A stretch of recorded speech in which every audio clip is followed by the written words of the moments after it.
Broadcasting from the business capital of the world, this is the Podcast Business News Network. And we are now joined by Holly Davis live here on the podcast as well as on Zoom. So exciting to have her here. She is a parent coach and so much more. Welcome to the show today. How are you? I am so excited to be here. It's nice to meet you, Jill. It's rainy and ugly here, but I am so excited to be here to chat with you guys. Well, and you're in Owensboro, Kentucky, right?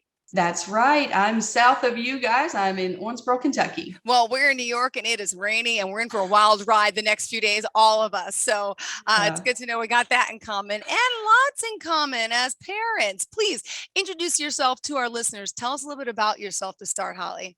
Awesome. Okay, so I am a mom of two. I have a 10-year-old girl, Mallory, and a 7-year-old boy, Colin. And I went to school to be a preschool/kindergarten teacher. And I did that for about 7.5 years. And I loved it. I loved being in the classroom with those they were just little sponges soaking everything up. And it was a blessing to be able to provide teaching and building relationships with those kiddos. And that's actually where my journey began, because I loved building relationships and teaching them how to handle their emotions. Because what I noticed was these little biddies would come to me and I'd say, "How are you feeling?" And I could only get happy, sad, or mad. They couldn't tell me frustrated, jealous, embarrassed, all these bigger words. They just didn't know what was happening in their body. So I made it my mission to teach them first to name their emotions. Like right now, my palms are sweaty. I'm feeling nervous. So I helped them name it and then be able to tame that emotion.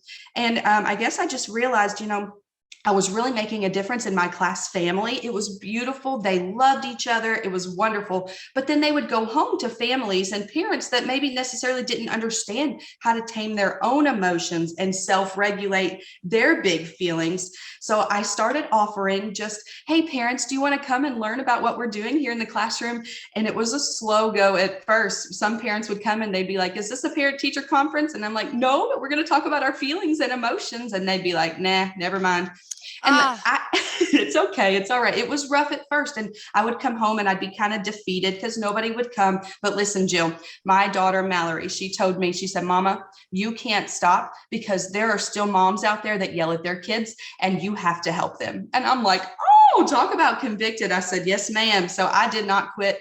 I was a former screamer and yeller. Like I said, I worked in the classroom and I gave everything I had to those babies, those kiddos. They weren't babies, but they were my babies. They were 4 and 5 years old. And I read books, I tied shoes, I sang, I danced, I did all the things. And I came home to my kiddos and I had nothing left. I just gave my family no patience. I didn't want to read another book. I didn't want to sing and dance. My family was getting my leftovers and I felt awful about it. So I had to do some work on myself. I actually went to a training. And the training was in conscious discipline.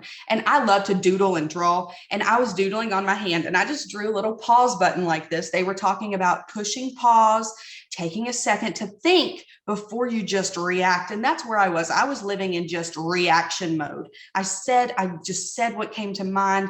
And I wasn't using my pause button. And what I did, Jill, I asked my family, I said, "Husband, Mallory, Colin, when you see mommy start to get so frustrated, remind me to push that pause button."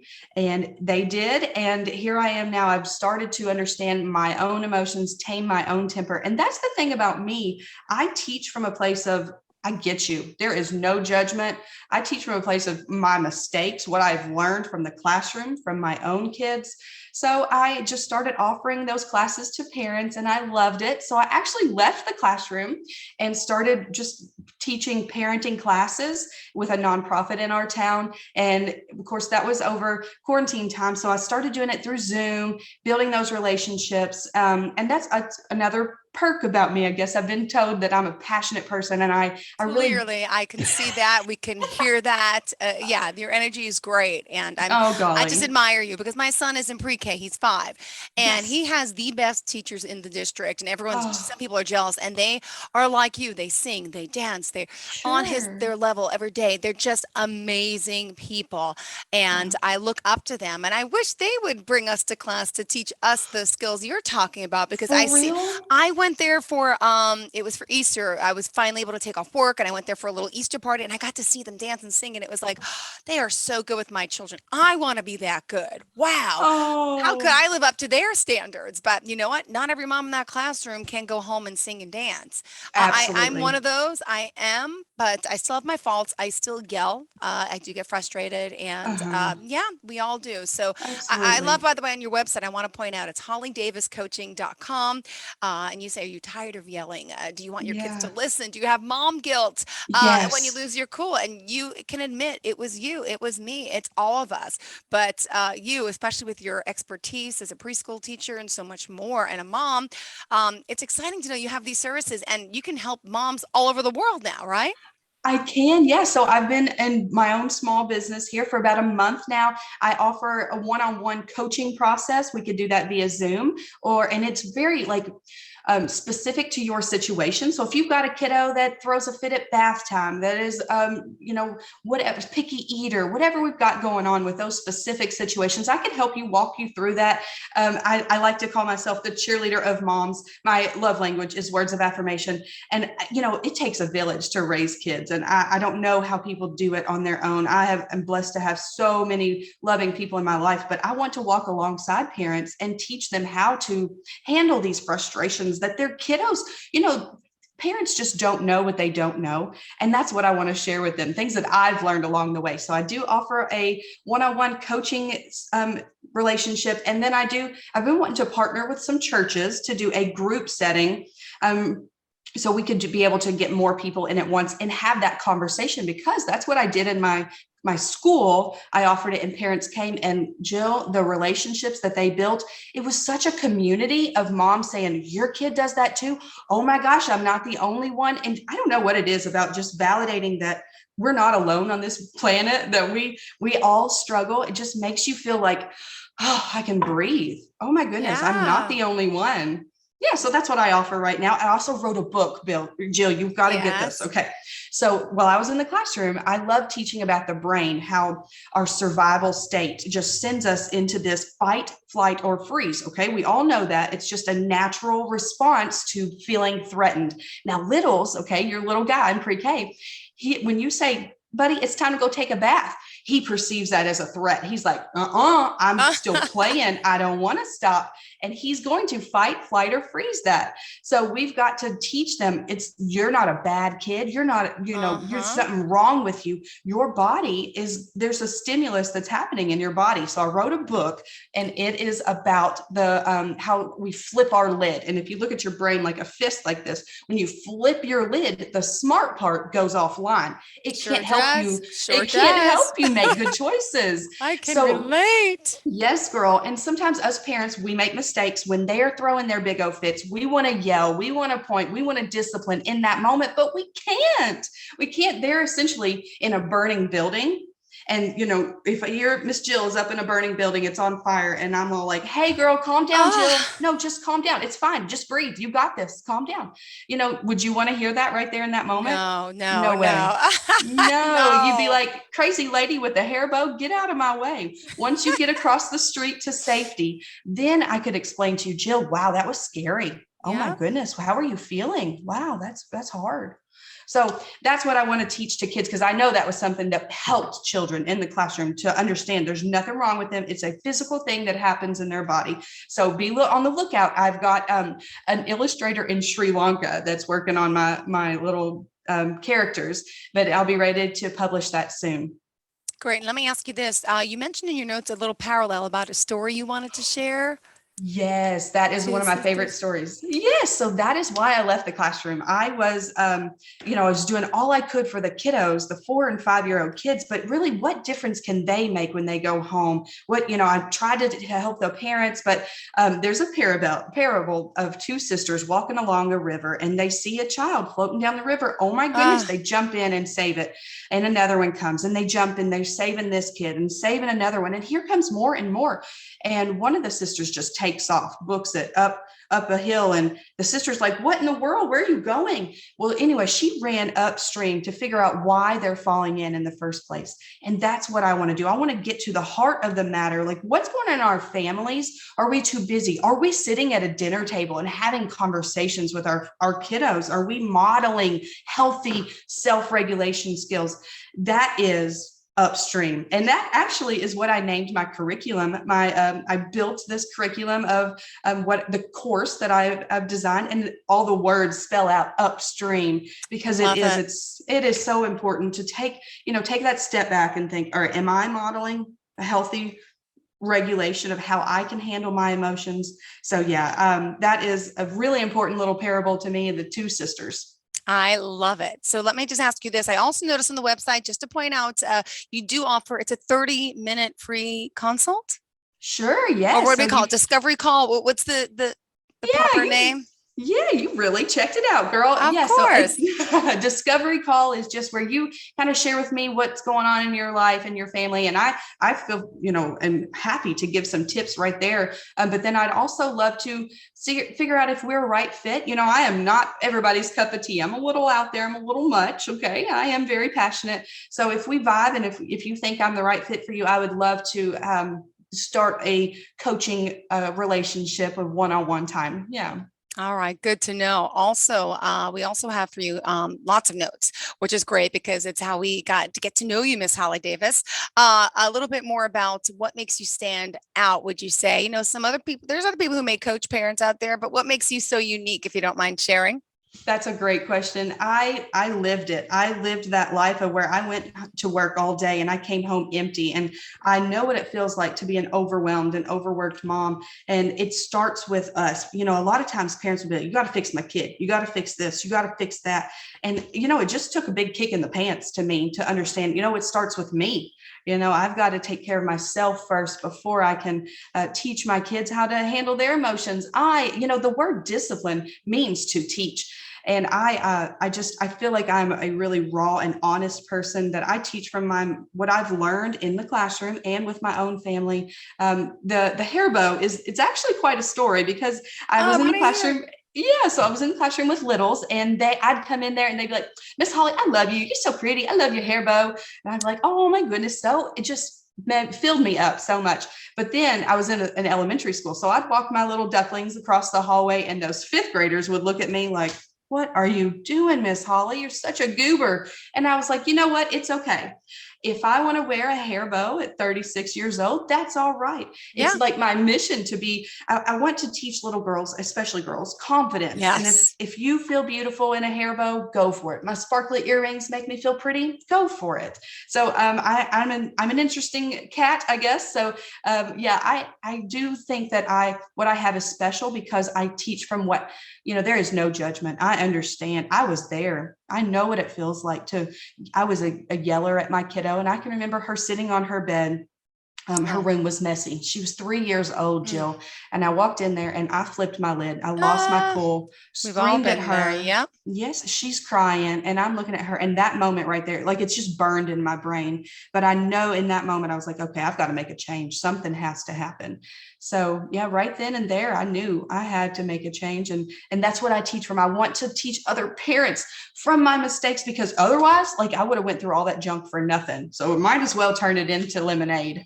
Got it. And something else I saw on your website, you had a shirt on, it said kindness and something with courage, about ending bullying. Let me ask you this. That's a very important topic today, and I'm sure you're working with parents on that. What are your thoughts on bullying? How can you tell a parent how to address that with their child?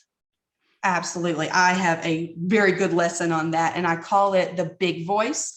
Okay, so my girl especially, she is a follower. Oh my goodness. So she's 10 now. She's going into 5th grade, and she's so loving, so sweet.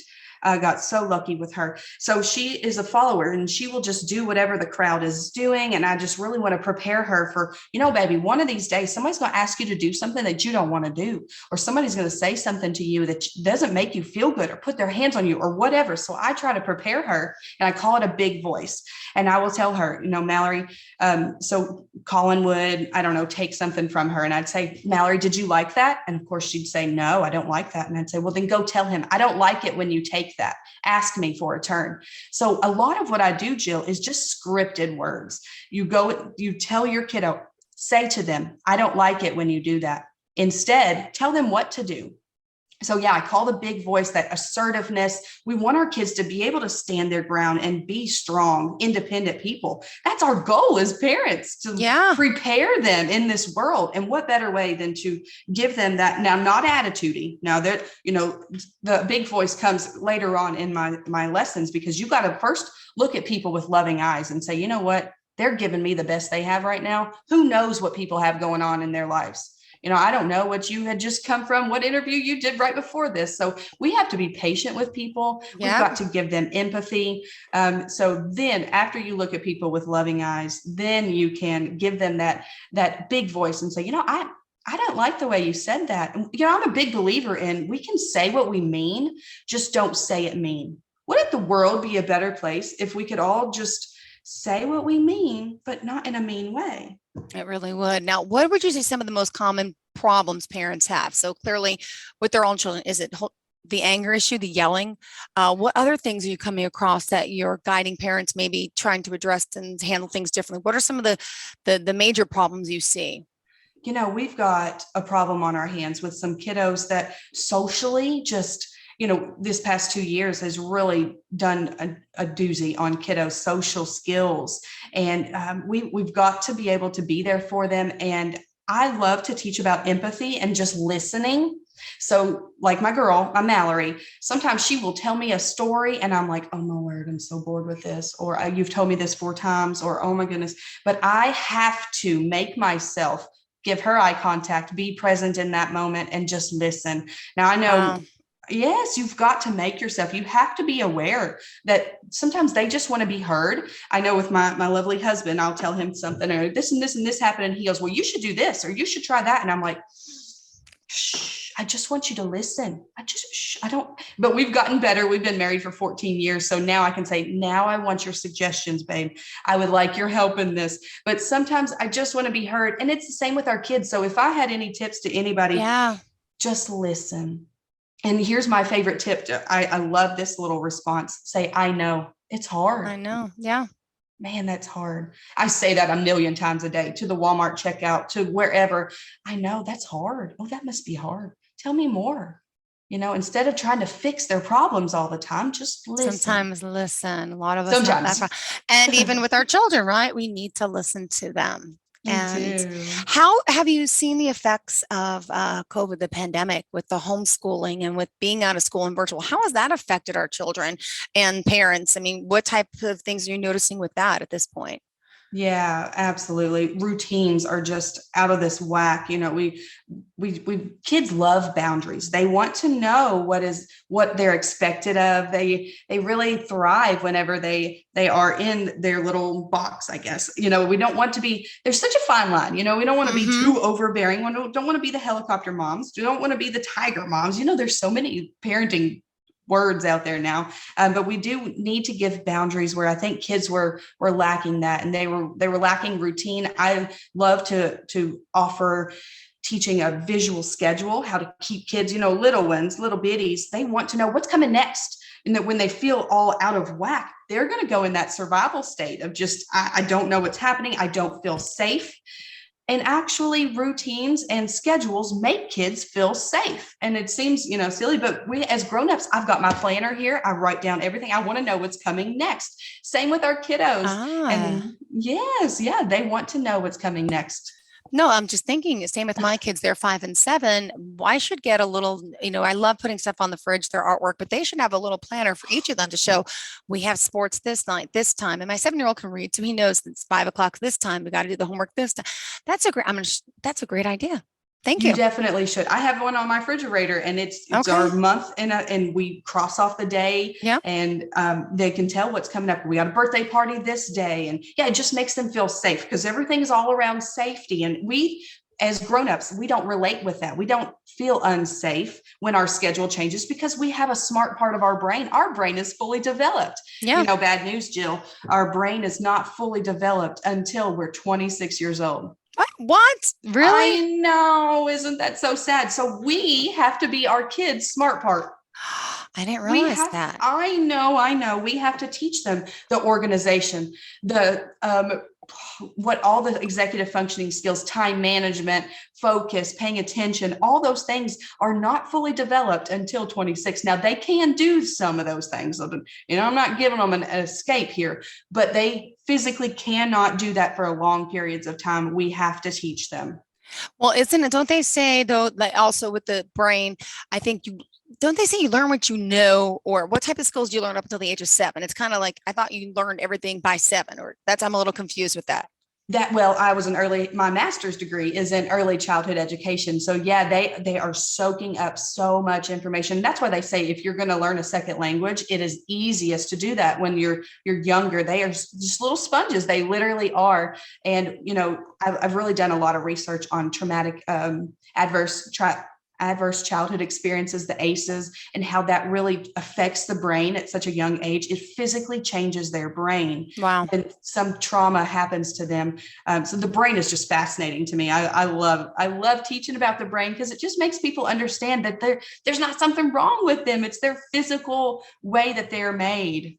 Wow. And speaking of that, I just do want to go in there. You know, I do relate a lot of what I'm teaching to scripture. I have a great faith and I get to, you know, with my own, I am my own boss now. And if I want to talk about Jesus, I can do that. So a lot of the things that I do share does line up with scripture, just like out of the overflow of the heart comes, you know, out of the mouth comes from the overflow of the heart, and what you think about, you bring about, and everything that I teach, it all lines up with the Bible. And it just, it makes me so happy that I can share that. My son's first year doing, and it's virtual, so he does religion, and so he's learning about Jesus and God and everything. So you'd be a great catechist too. Yeah. Oh, that's awesome. Great. And what else do you want to share about yourself and your services? We still have time, obviously. Yeah. Well, I don't know. I taught, like I said, I taught preschool for 7 years. Oh, one interesting thing that I did, Jill, in my nonprofit that I worked for, I did parent coaching, one-on-one coaching for a mama, especially this one in particular mom that was in a supervised visit situation where she had court-ordered supervised visits. And listen, I got to be honest with you. I never even knew that happened. Like I'm so blessed with all the many blessings I have. I didn't know that you had to have court ordered visitations with your families. And we were a nonprofit that provided that space where they could meet. Mm-hmm. And it was in particular, it was a rough go. So I came in and I watched through a one-sided window, and I was watching how she interacted with her kids. And then once the kids left, we debriefed, and I told her, how did you feel when they were bouncing off the walls and all these things? And I was able to give her tips in real time and tell her, we posted little reminders. One thing I really loved to teach her was tell the kids what you want them to do, not what you don't want them to do. Because she was constantly, don't turn the light off, don't do this, don't run, don't. And I was like, instead of telling them what you don't, because they were little and kids actually don't understand the contraction of don't. All they hear is run, hit, all those things. So you can be saying don't, but all they hear is what, you know, the run, the verb of that sentence. So we posted around the room, use a firm voice. First of all, she would be a yeller, but I wanted her to be a firm voice, but still stay calm, and gave her reminders. And I watched her just blossom. And it was probably a highlight of my life watching her. She ended up getting her kids back, and she messaged me not too long ago, and she said that she was so thankful to have met me, that I was the only one that she felt was in her corner, that I didn't judge her, that she was there. You know, we all make mistakes, and I don't know the situation, but I cared about her. I got to know her. She would come in before the kids got there. We made a plan, and then afterwards we would debrief. And one time the phone actually became kind of an issue, and the kiddos always wanted to just be on the phone. And I was so proud of her. The next time she came, she said, I didn't even bring the phone this time because I want them to pay attention to me. This is my hour with them. I want to spend time with them instead of giving their attention to the phone. And I just was so proud of her. So yeah, that's an interesting fact. I used to do parent coaching for a supervised visitation place, and that was heart-wrenching, but so rewarding. Got it. Now, let me ask you this. You do these virtual sessions with parents or one-on-one. Do you also do group coaching too? Yeah, I'd love to. That's what I did in my parenting class. Now I'm just starting out. I've only been doing this for a month on my own. But yeah, right now I'm just trying to build up, honestly. It's been difficult getting the finances flowing and all that stuff. And man, I didn't realize all the things that cost, like all the subscriptions. And I love Canva. Oh man, I really made my workbook is just beautiful. Can I show you? Sure, please. Let me see. What is that? So this is the workbook that I've given to wow. my parent coach people. Yeah. And I give them little places to write and stuff because I'm a doodler. I love to draw and take notes. So I made places where they could draw and take notes. But yeah, so I've made a great workbook. I'm really proud of. That's actually for sale on the website too. Tell me. Hold on. Yeah. I'm going to go to the website. What's the website, by the way? We got to remind everyone we're almost out of time. What is it? Okay. HollyDavisCoaching.com. And that was a beast to build. Oh man, I'm out of my zone. All this business stuff, Jill, I just didn't know what I was doing, but I'm getting more comfortable. I got all the business stuff out of the way and now I'm ready to work. I have one client right now and she has been wonderful and I've been working with her weekly. And I just love watching. It is just my joy in life to watch people grow and learn. So I've really enjoyed that. And she's really liked the workbook. The workbook is $30 on sale on my website and people can buy that and I'll print it out for them and send it their way. Then we'll be able to sell my book. What is the name of it again? Yes, it's called Max and Oliver, the Barking Dog and the Wise Owl. Because that smart part of the brain, that's the wise owl. And when the dog barks, the owl flies away. So that's the concept of the book. It's so good. Like, I'm super proud of that. Last week, I actually went to some classrooms. My sister's a teacher. So I went to her classroom. In the family. Oh, yes, she's wonderful. So I went to her classroom and I read it to her students. And I took notes on Post-its and they were like, you should make the sun all yellow. Or why did the owl fly away? Where did he go? And I was like, that's good questions. Oh, man. So I told them I would make a dedication to them in my book at the end. So beautiful. Well, thank you. So you're also known as the cheerleader of moms, right? That's your other. Yep, the cheerleader of moms. Yeah, that was the easy part. I am kind of creative, so I like doing that kind of stuff. Yeah, and the hair bow just goes with it. Did you see my shirt? Oh my gosh, I love it. Oh, that is beautiful. That's you. Rah, rah, rah. It's me. I love it. Well, I want to thank you for being here. Thank you for joining us and enlightening us. And just remind us again of all forms of contact. Are you on social media? Can we find you there as well? Yeah, I have a Facebook page, just Holly Davis Coaching. Everything I do is Holly Davis Coaching, Holly Davis Coaching. So I've got my website is hollydaviscoaching.com. You can email at hollydaviscoaching@gmail.com. And I'll give my phone number is 270-993-5965. And yeah, the website and the email and phone number, that's the ways that you can get in touch with me. Beautiful. Well, thank you for being here, for joining us, and looking forward to the next time we get to meet. And you reminded me, and I'm sure a lot of parents out there, to take it easy today. Weekends here, you feel good, but you know what? Take a breath before you speak, before you react to the child that spills the chocolate milk all over the carpet, which happened last week. So, all right. Thank you for teaching me some skills today, Holly. Yes. Look forward to learning some more from you. And you have a fantastic day and a fantastic weekend. Thank you. So nice to meet you. You too. Have a great day. And to all of our listeners, we appreciate you. Stand by. We'll be right back. Are you looking for even more of the podcasts and hosts that you love? The Podcast Business News Network is proud to announce that you now have even more ways to listen live. Check out the MyTuner Radio, online radio box, and Simple Radio apps on iOS and Android, or find us online. Search for Business News Network on mytuner-radio.com, or search Podcast Business News Network on streama.com and onlineradiobox.com/US. Take your podcast on the go and don't miss a minute of the action.